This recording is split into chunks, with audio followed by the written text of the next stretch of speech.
Lookout news में आप सभी का हार्दिक स्वागत है और मैं हूं आपके साथ श्रद्धा पंचोली। आइए नजर डालते हैं आज की प्रमुख खबरों पर।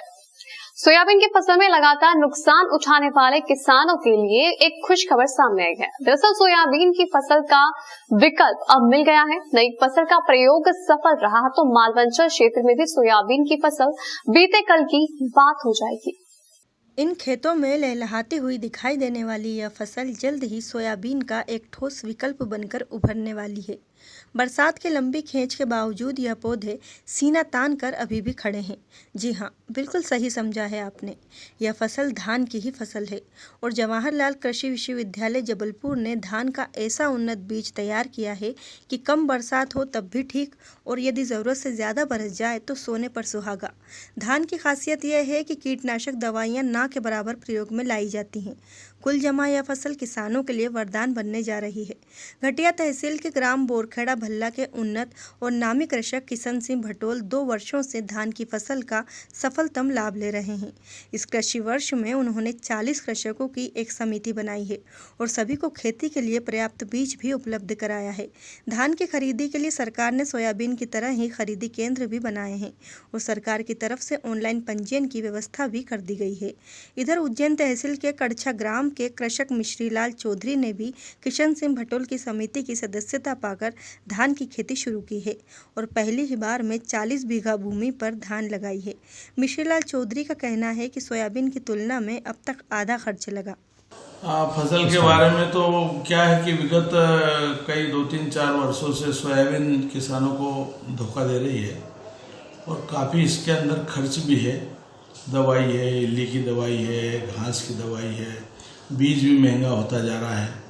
इस सब दृष्टि को देखते हुए कि किसान इस सोयाबीन को यदि पैदावार लेता है तो उसके अंदर उसको बहुत कम बचत होती है, कम से कम बचत होती है और यदि वो उसके अंदर सारे मजदूरों से काम करवाए तो लगभग उसे कुछ बचता ही नहीं है।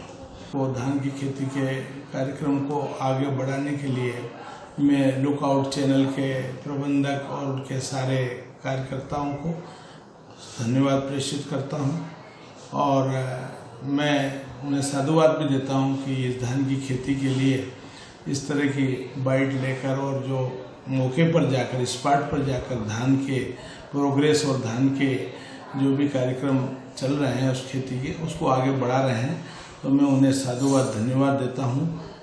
धान की यह खेती 10 से 15 क्विंटल प्रति बीघा की पैदावार दे रही है, जबकि सोयाबीन की पैदावार 6 क्विंटल प्रति बीघा के उत्पादन से घटकर 3 क्विंटल प्रति बीघा तक पहुंच गई है। स्वतंत्रता दिवस के अवसर पर प्रबुद्ध महिला संगठन उज्जैन ने डॉक्टर अंबेडकर की प्रतिमा पर माल्यार्पण किया और भारतीयता की शपथ ली।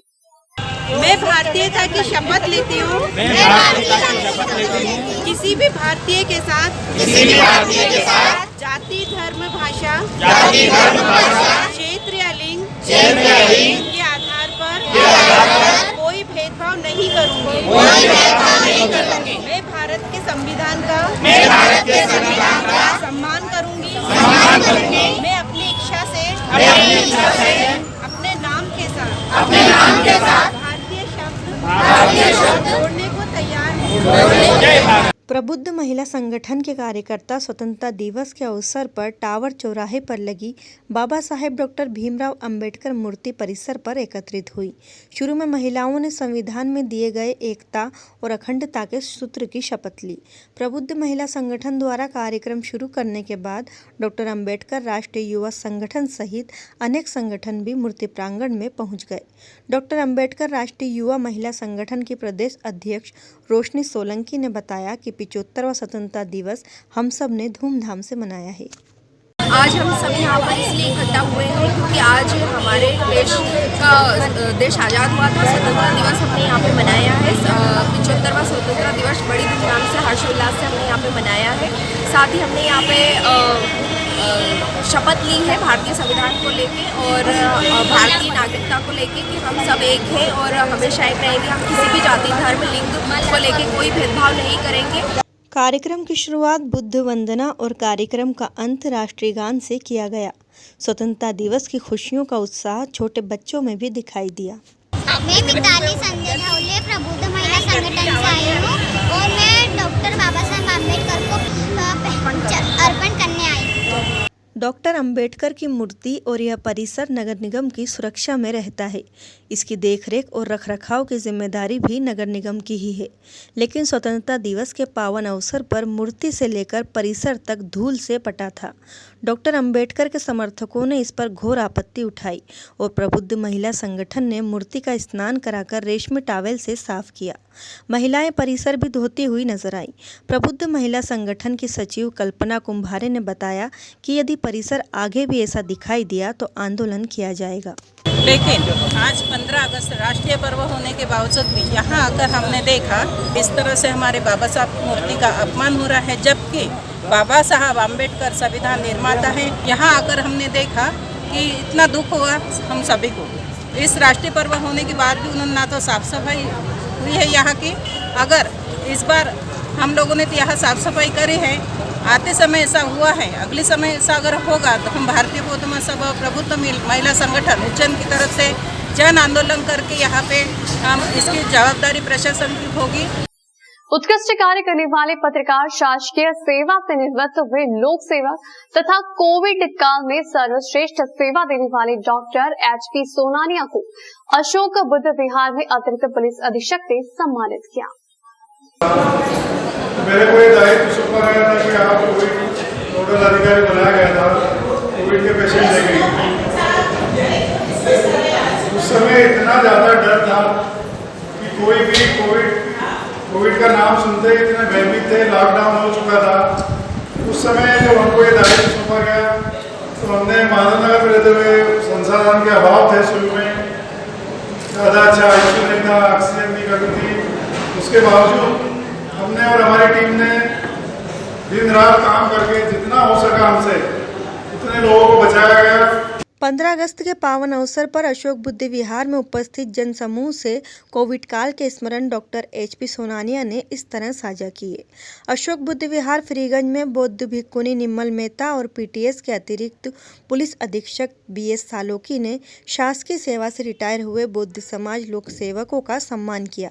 अतिथियों बौद्ध भिक्खुनी निर्मल मेहता और अतिरिक्त पुलिस अधीक्षक BS सालोकी ने बुद्ध प्रतिमा पर पुष्प अर्पित कर कार्यक्रम की शुरुआत की। कोरोना काल की रिपोर्टिंग के लिए सिटी चैनल के पत्रकार अमृत बेंडवाल को बुद्ध की मूर्ति और पंचशील स्कार्फ से सम्मानित किया गया।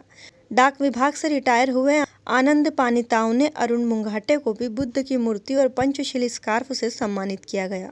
लंबे समय से योग के क्षेत्र में अपनी सेवाएं देने वाले योगाचार्य कजोड़मल मिमरोड को भी बुद्ध की मूर्ति और पंचशील स्कार्फ से सम्मानित किया गया। मुख्य अतिथि BS सालोकी ने बताया कि बाबा साहेब के मिशन से जुड़ना मेरी रुचि का कार्य है।